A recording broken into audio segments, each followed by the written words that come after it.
et BFM Sport, c'est l'after jusqu'à minuit avec ce soir Florent Gautreau et Jonathan Macardy. Bonsoir messieurs. Salut Arnaud, salut Jonathan.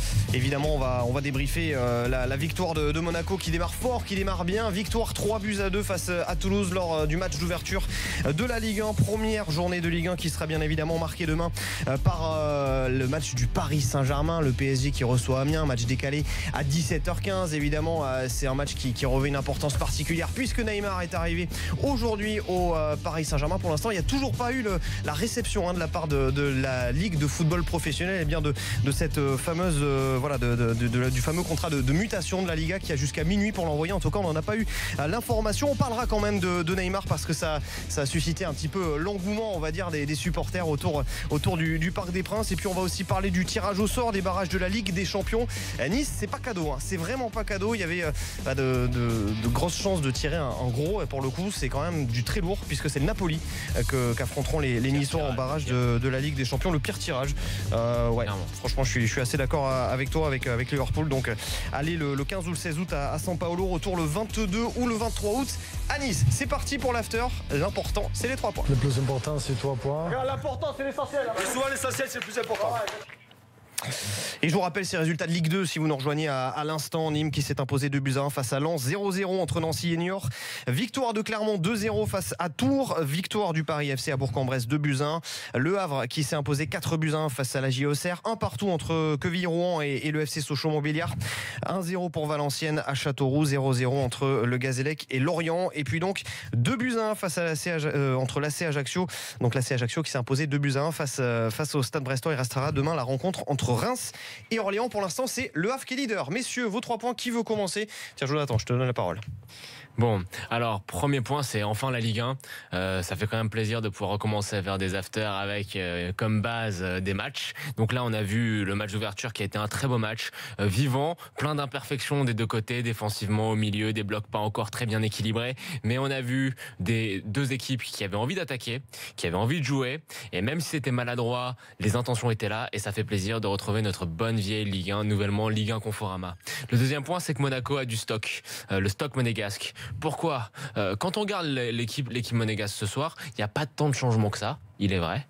Mais je trouve que les nouveaux qui ont fait leur petite apparition, que ce soit en début de match, je pense à Georges qui a remplacé Benjamin Mendy, ou à Tielemans qui est rentré en cours de match, ou alors Saint-Maximin ou Ronny Lopez qui a commencé le match, c'est des nouveaux joueurs par rapport à l'année dernière, et je pense que Monaco a de quoi faire, qu'il y a du talent.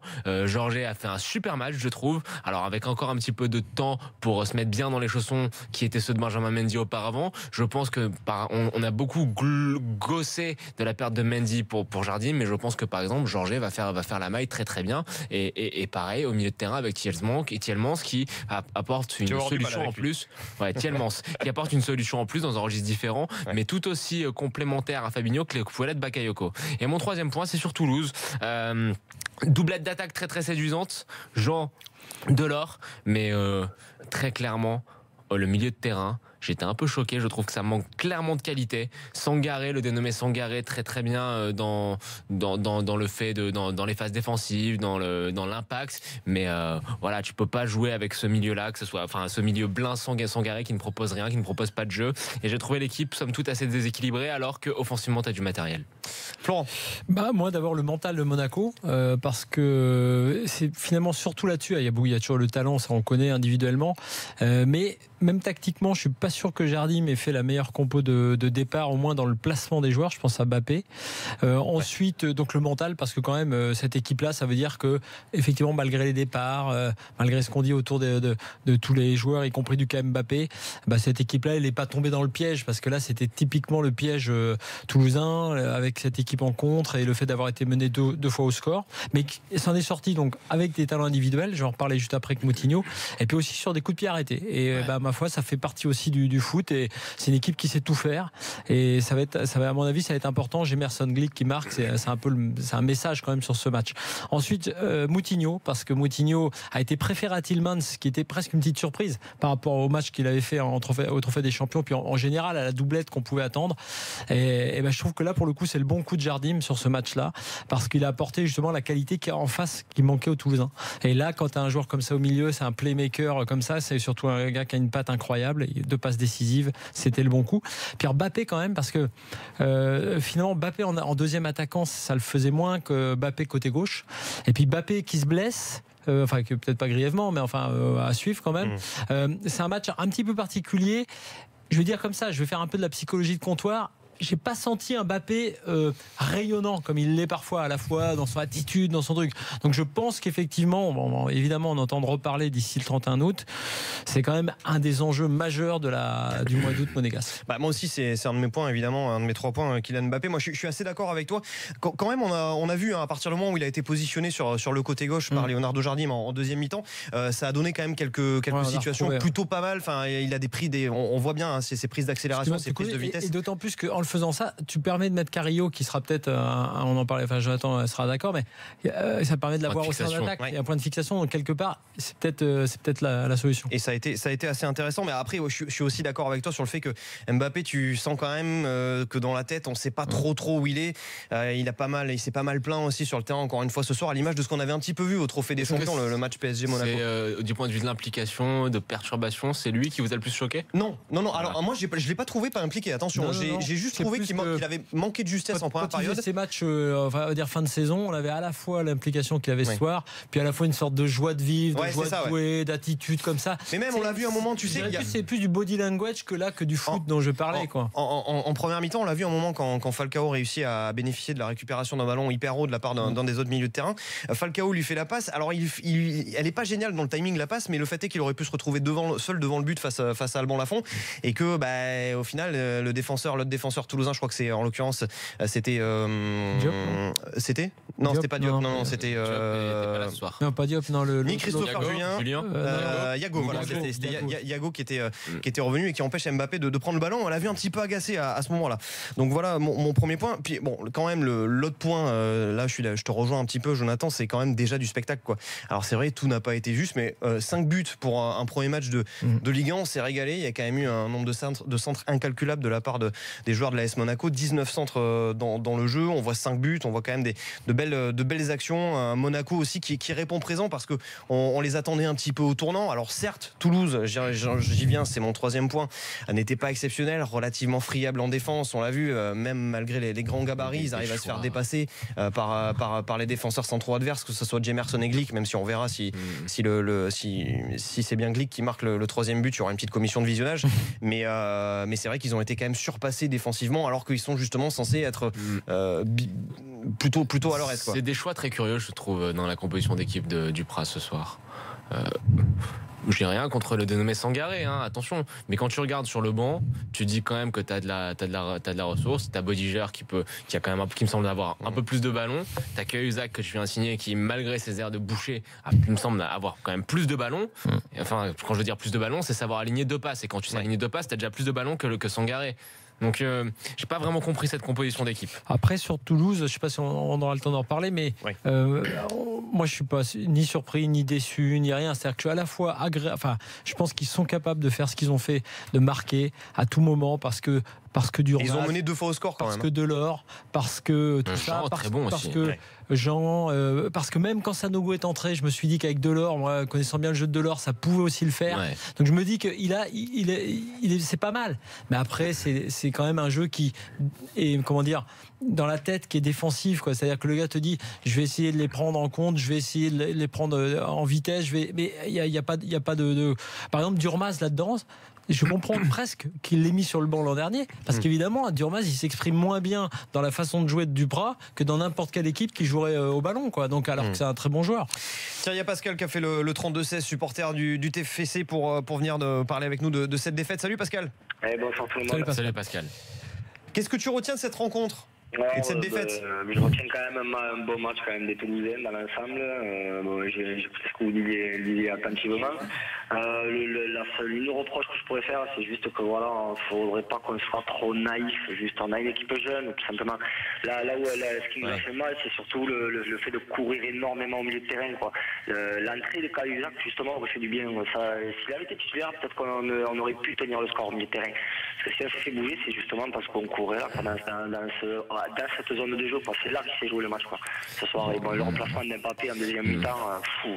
Non, le match, tu le perds parce que tu sais pas tenir le ballon, parce qu'au milieu de terrain, tu sais pas aligner deux passes. C'est pas une question de courir, c'est que tu sais pas aligner deux passes correctement. Si, vous avez raison tous les deux. C'est ce qu'il dit.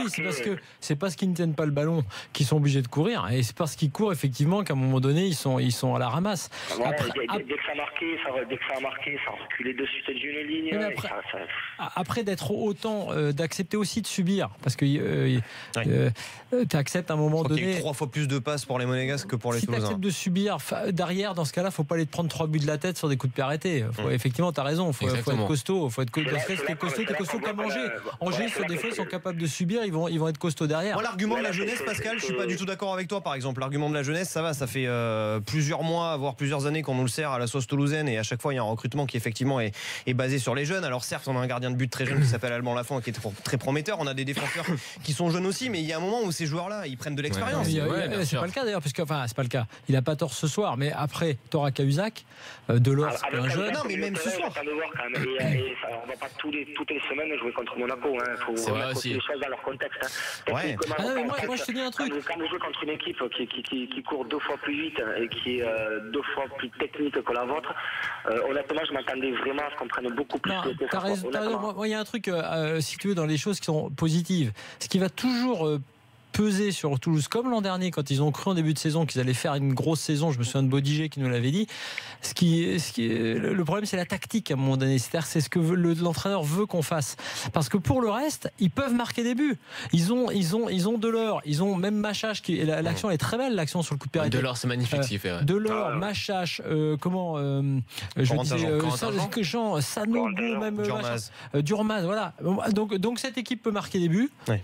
Ça suffira sans doute pas, mais derrière ça va aussi. Et voilà, et c'est le milieu, parce que c'est vrai qu'ils ont un bon gardien. Ils auront une charnière qui pourra s'en sortir, qui est pleine d'avenir. Il y a des choses intéressantes. C'est pour ça que ça reste quand même vraiment prometteur, quoi. Honnêtement, si ça se met à tourner, faut pas oublier un truc quand même, c'est qu'on joue quand même le champion en titre, et dans 3 semaines on joue Paris, quoi. Derrière, on pourra mieux voir venir avec une équipe qui sera plus en place. Mais d'habitude, il te faut. On n'a pas le même effectif, quoi. Il te faut absolument. Enfin, t'as perdu Trero, il te faut vraiment un joueur capable de créer un peu du jeu, capable de mettre le pied sur le ballon, et aussi d'être solide, au-delà d'être créateur, de pouvoir changer de système de jeu en cours de match. Ça, t'en as besoin. Le problème, c'est que Duprat, il l'a pas cherché, ce joueur-là. C'est parce que Duprat veut jouer avec un milieu un peu costaud, et puis derrière des pointes qui vont aller vite en contre et qui vont aller chercher. Effectivement, ce soir on n'a pas pu trop le voir puisque Cahuzac n'était pas là. Je voulais parler d'un joueur à Toulouse qui a beaucoup parlé, je trouve, qui a des velléités de départ, qui semble être un peu ambitieux, et c'est Moubandje. Et ce soir, je l'ai trouvé comme sur la fin de saison dernière, totalement HS par rapport aux propos qu'il tient, par rapport à ses ambitions et par rapport au respect qu'il donne au club toulousain. Une grande interrogation à Toulouse. Et je trouve que son attitude et son comportement, d'une part, sont déplorables, et je pense pas qu'il va pouvoir trouver un club en continuant à aligner ce genre de performance. Et je pense que ça a souligné parce que... Par contre, si je peux me permettre de dire une chose sympathique dans notre sens, un joueur qui m'a vraiment fait plaisir ce soir, c'est Yago, en défense, qui pour moi a fait un match honnêtement. Mais il en a sauvé une ou deux. Bon, après, parfois il a été fautif un petit peu. En première mi-temps, s'il fait pas 2 énormes sauvetages, on prend l'eau, mais un truc pas possible. Il en a fait un sur Mbappé, j'en parlais notamment. Un sur Mbappé, un deuxième derrière, je crois, sur Lemar, je crois, qui revient à toute bringue, quoi. Donc honnêtement, voilà, gros match de Yago. Il faut retenir quand même, c'est un début de saison, on va pas commencer à retenir. Exactement, mais bien sûr. On va retenir les bonnes, on va espérer de voir une super saison des Toulousains et ainsi des Monégasques également, quoi. Parce qu'ils le méritent quand même, il faut reconnaître le talent qu'ils ont, quoi. Merci Pascal, supporter du TFC, d'avoir fait le 32-16, le TFC qui, lors de la 2e journée, recevra au Stadium Montpellier. Tiens, on accueille Nico, supporter de Monaco, qui voulait revenir sur la victoire des joueurs de la Principauté. Salut Nico. Bonsoir les amis. Bonsoir. Salut Nico. Bon, on t'imagine satisfait ce soir? Ouais, c'est un match de reprise. Tu sais, on sait très bien que les équipes comme Monaco qui sont qualifiées directement pour la Ligue des Champions, le pic des formes est plutôt... Janvier? Non, mi-septembre, octobre, le premier pic, je parle. Le premier pic, ouais. T'as 3 pics de forme dans une année. Et donc voilà, il arrivera là. L'année passée, c'était le contraire, parce qu'on avait beaucoup plus tôt, on avait le 3e tour préliminaire, puis le tour de barrage, donc on était en forme bien plus tôt que les autres.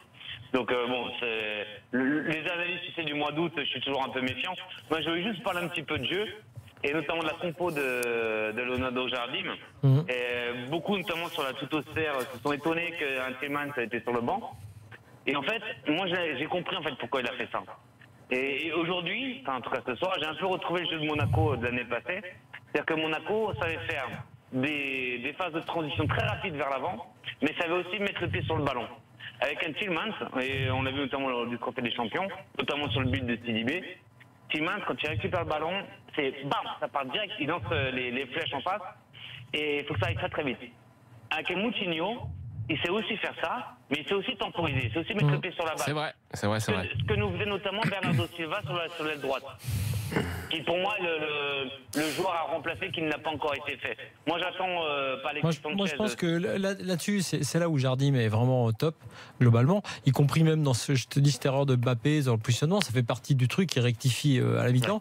C'est qu'il va savoir se servir de ça. C'est-à-dire que tu es une équipe en face, tu sais honnêtement là, tu sais pas si tu vas avoir Fabinho, Moutinho, ce qui est tout à fait crédible, mais ce qui était peut-être presque une petite surprise, on va dire. C'était son petit coup du soir. Et tu as raison, c'est pour cette raison-là. Mais en gros, pour faire simple, ces deux joueurs, Moutinho avec beaucoup plus d'expérience, ils peuvent faire les deux choses que tu as dites. C'est deux très bons joueurs. Et donc, il a deux possibilités. Et il va sans doute tourner. Après, il y a peut-être une paire qui va s'imposer. Peut-être que ce sera Tillmans comme Bakayoko s'est imposé au bout d'un moment ou pas. Mais n'empêche que ce qui est génial, c'est que Moutinho. Moutinho l'an dernier, dans l'attitude, alors qu'il était plus titulaire, dès qu'il rentrait, c'était très bon. Il a été excellent. Et là, là, il joue et on sait qu'il peut être très fort. Après, il y a un truc qui va leur servir dans ces moments un peu compliqués. Tu l'as dit, début de saison, la prépa n'est pas finie ou autre. C'est ces coups de pied arrêtés aussi. Parce que quand tu as alors d'abord, tu as des galettes qui sont données par Moutinho et autres. Tu as des gros joueurs de tête aussi quand même dans la surface. C'est pas parce qu'on parle souvent de l'équipe du plaisir de jouer, de Mbappé, des petits gabarits, mais Lemar et compagnie. Mais tu as quand même aussi ça comme garantie. Et je dirais qu'en Ligue 1, c'est une force à pas négliger. Absolument. Et d'ailleurs, vous avez forcément suivi le match comme moi sur Canal. Franchement, moi, j'en peux plus. Mbappé, il boit la bouteille d'eau. C'est bon, c'est un exploit. Il faut se calmer 2 secondes. Mbappé, ce trophée des champions ce soir, pardon, pour moi, il n'a pas été bon. Ouais, il passe un été compliqué, c'est sûr qu'il passe un été compliqué. Après, t'es un petit peu dur à dire qu'il n'a pas été bon ce soir. Parce que ce que t'as expliqué très bien, Flo, c'est que justement, Jardim est tiré de très bonnes leçons de la première période où c'est quand même moins bien de l'avoir devant et il l'a mis sur le côté gauche et il a été bien meilleur dès qu'il a été dans un rôle d'ailier où il fallait créer de la vitesse. Vous les copains, est-ce qu'il a fait ça? C'est parce que Ronny Lopez n'était pas bon du tout à droite. Donc il a mis Lemar à droite et donc pour équilibrer, il a passé Mbappé à gauche. Ouais, mais alors moi alors là où je suis d'accord avec toi, bon, je répète ce que j'ai dit, et y compris sur son regard sur le banc là un peu perdu après sa sortie. Bon voilà, je vais pas en faire. Peut-être que ça n'a rien à voir avec son départ probable ou on va dire tout ce qui tourne autour, mais quand même, tu peux comprendre d'ailleurs que ça le perturbe de toute façon, puisque pas de prolongation, pas de truc. Après je suis d'accord, on peut pas dire qu'il fasse un grand match. Je regarde ses stats, elles sont quand même bonnes. Il fait un match très très correct. Après. Le positionnement, il y a une chose qui m'intéresse. Mbappé, même si là il est meilleur côté gauche aujourd'hui, il doit être capable aussi quand même d'être meilleur que ça dans l'axe. Après qu'on trouve une autre solution, tant mieux. Mais moi je pense que Mbappé c'est un attaquant, enfin au sens. C'est un joueur d'axe, je pense. Donc quelque part. Voilà. Enfin je veux dire qu'il doit être capable contre Toulouse. De faire en sorte qu'à la mi-temps on dise pas Mbappé, on peut pas le faire jouer devant, tu vois, à 2 quoi. Donc il n'a pas effectivement, c'était pas la grosse note. Maintenant. Premier match, début de saison. Premier match, et puis surtout tout ce qui est autour de lui. C'est dur. Rappelons. Ouais, exactement ce que j'allais dire. Il est jeune, il a 18 ans, il va avoir 19 ans dans quelques mois. N'empêche que là, tel que c'est. Et je dirais même que Neymar, dans le contexte, ça joue. Alors ça joue pas seulement parce que le Barça cherche un joueur, mais ça joue pour un jeune joueur. Parce qu'il se dit, les opportunités, faut les prendre. Maintenant, est-ce que je dois rester là? Les autres sont partis. Enfin, je dis les autres, c'est des méchants parce qu'il en reste plein de bons. Mais moi, je comprends aussi qu'au moins, dans l'esprit, ils se disent. Est-ce que je suis bien là? Ça ne veut pas dire j'ai le melon, la Ligue 1 n'est pas assez grande pour moi. Mais n'empêche que tu es obligé, si tu es Mbappé, de te poser la question. Après, on peut penser quand même qu'il doit rester à Monaco pour une saison. La question, il se la pose. Enfin, on sait que Paris essaie essaie très très fort de le recruter, qu'ils ont quasiment un accord avec lui et que ça commence avec Monaco. Ça, on le sait, mais je pense que ça, c'est pas anodin. Quand t'es jeune à ce point-là, que tu reprends la saison, que t'as une Coupe du Monde qui se dessine à la fin de l'année, moi je me mets à sa place, ça doit être extrêmement compliqué. Ce qui doit être dur aujourd'hui pour Mbappé ce soir, là en ce moment, c'est justement de se dire au fond de moi, je peux penser que rester à Monaco, c'est pas forcément une défaite. Mais c'est très dur aujourd'hui de se dire que c'est bien de rester à Monaco. Tu vois, c'est hyper dur. Quand t'as Real, Barça, PSG, et te dire, eh ben les gars, malgré tout ça, j'irai dans un an, mais pour l'instant, je reste là parce que Coupe du Monde. Je peux dire que là, il faut être aussi très fort dans ta tête. Son entourage doit l'aider. Son entourage doit l'aider. C'est encore un gamin. Après, quand on parle d'implication, si on va aller sur ce terrain-là, avoir d'implication de joueurs un peu perturbés, il y a des joueurs à Monaco qui m'ont semblé perturbés, mais lui n'était pas, c'était pas le plus flagrant. J'ai été assez surpris en fait de l'engagement mis par Lemar et Fabinho, notamment. Fabinho que j'ai trouvé absent au pressing. J'ai l'impression qu'il a joué avec le frein à main tout le match. Alors, on peut le mettre sur le compte de la préparation physique foncière à encaisser, mais je l'ai trouvé dans ses intentions, j'ai pas trouvé très très investi, et c'est pas du body language, c'est sur certaines actions où je l'ai trouvé vraiment un peu pas assez impliqué, et Lemar pareil. On accueille Mathieu, supporter également de Monaco. Merci Nico. Salut Mathieu. Salut Mathieu. Quelle analyse tu fais de ce match toi, en tant que supporter de Monaco? Bon, la victoire quand même, 3-2. Bon, on va dire que la victoire est là. Après, l'analyse, c'est que 2 points positifs pour moi ce soir. Le premier, en étant mené 2 fois au score, on arrive à revenir. Caractère. Et gagner le match. Donc, équipe de caractère, ça me plaît beaucoup. Chose qu'on n'arrivait pas forcément à faire lors des premiers matchs de la saison. À chaque fois, on fait toujours un match nul ou une défaite. C'est compliqué pour nous, les premiers matchs de saison. Et deuxième point positif, c'est les buteurs, en fait. Les buteurs, Glick, Jemerson, déjà ces deux-là, on est quasiment sûr qu'ils vont rester. Et Falcao qui a prolongé, on est sûr lui qu'il va rester, c'est certain. Donc voilà, je me dis que c'est des joueurs qui sont impliqués au club et c'est avec ces mecs-là en fait qu'on va faire la saison. Et c'est ces 3 buteurs différents qui ont un style de jeu complètement différent, mais qui collent vachement au groupe, je trouve. Mathieu, ce qui est bien, c'est que tu as une belle colonne vertébrale quand même. Tu as Glick, Moutinho, Falcao, 3 joueurs de caractère, 3 joueurs d'expérience, 3 joueurs qui peuvent te porter l'équipe. Ça, c'est vraiment quelque chose que tu as réussi à conserver très très bien. En revanche, toi, en tant que supporter, qu'est-ce que tu as pensé, toi, par exemple, de la prestation de Fabinho ce soir? Fabinho, je l'ai trouvé, comme tu as dit tout à l'heure, avec le frein à main, mais après, je me dis que c'est premier match de la saison. On peut pas tirer des enseignements en fait sur un premier match. C'est trop compliqué. Enfin, on a joué un trophée des champions. On n'a pas été trop mauvais, je trouvais. Contre PSG. Fabinho, elle a été très loin d'être mauvais. Pour moi, je l'ai trouvé même plutôt bon. Ce soir, il y a eu pas mal de déchets techniques en fait. Au niveau des passes en profondeur ou des passes changement d'intervalle, tout ça, on a perdu beaucoup le ballon là-dessus, dans le milieu de terrain, quoi. Ça a été compliqué parce que je pense qu'il y a des automatismes qui doivent se créer. Moutinho, du coup, va falloir qu'il prenne peut-être le flambeau, on va dire, d'ancien Bakayoko. Peut-être que ce sera Tillmans aussi, parce que lui, pour moi, c'est un bijou. Il pue le foot. Voilà, carrément. Il est rentré 7 minutes. Il nous a fait un petit amorti épaule. Là, j'ai bien aimé. Et puis après, il a demandé au public de se lever. Ça m'a plu. Voilà, c'est la mentalité. Et puis il y a Bosquilia qui va revenir aussi. Ah, Gabriel, lui manque. À mon sens, c'est le remplaçant de Bernardo Silva. Ouais, il manque énormément. C'est lui qui mettait énormément de coups de pied arrêtés l'année dernière. Qui, quand il rentrait en cours de jeu comme ça, il arrive à décompter les situations. J'aime beaucoup ce joueur. C'est un joueur très polyvalent. Je pense vraiment qu'il peut prendre la place de Silva. Ouais, parce que ce sera pas Ronny Lopez, on est d'accord? Non. La marche semble être un peu haute. Cela dit, ce soir, il a fait un bon match, Lopez. Ouais, c'est pas mal. C'est pas mal. Franchement, mais c'est pas le même registre. Il y en a qui disent il a été léger sur son côté droit. Moi, je suis pas d'accord. Franchement, je suis pas d'accord. On est en droit d'attendre un petit peu plus, surtout vu qui c'est qui remplace. Je pense pas qu'il a un problème de profil. Ouais. C'est pas un joueur vraiment de côté, c'est un joueur d'axe, à mon sens. Exactement. Et je pense pas qu'il y ait de la place pour lui dans l'axe. Et je pense qu'à Monaco, c'est compliqué. Mais c'est vrai que je pense que la marche, finalement, moi je le voyais plus haut quand il était plus jeune. Je le voyais plus beau que ça. Donc voilà, le voir revenir là, j'ai l'impression qu'il est en transit. Moi, j'ai l'impression que je vais leur repartir ailleurs. Donc, il avait déjà marqué en plus c'est un bon joueur. En ouverture. Ouais, c'est un bon joueur. L'année dernière. Mais il me semble. Mais il a mis un doublé, non, en ouverture ou dans les premiers matchs avec Monaco avant de repartir. Mais je pense que du côté de Jardim, avec Lille, ok. Du côté de Jardim, je pense qu'ils attendent juste une chose, c'est que le mercato se termine, parce que j'ai l'impression que même si justement il y a Guézal qui visiblement est à deux doigts de s'engager pour ça, 5 ans. c'est dingue. Mais c'est en train de polluer la tête de certains joueurs monégasques. Donc je pense que plus vite ça se terminera, mieux ça sera. Oui, sauf que le c'est pas mercato, plus vite, c'est jusqu'à la fin 31 du août. mois. C'est ça le problème.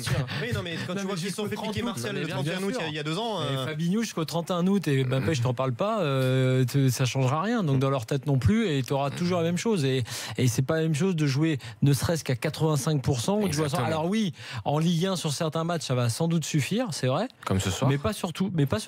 Pas surtout. Et même en Ligue 1. Allez, on remercie Mathieu d'avoir fait le 32-16. On referme cette page, donc ce débrief de ce match de la première journée de Ligue 1, match d'ouverture remporté par Monaco, 3-2, 23h25 sur RMC et BFM Sport dans l'after. Dans un instant, évidemment, on va parler de l'arrivée de Neymar à Paris. À tout de suite.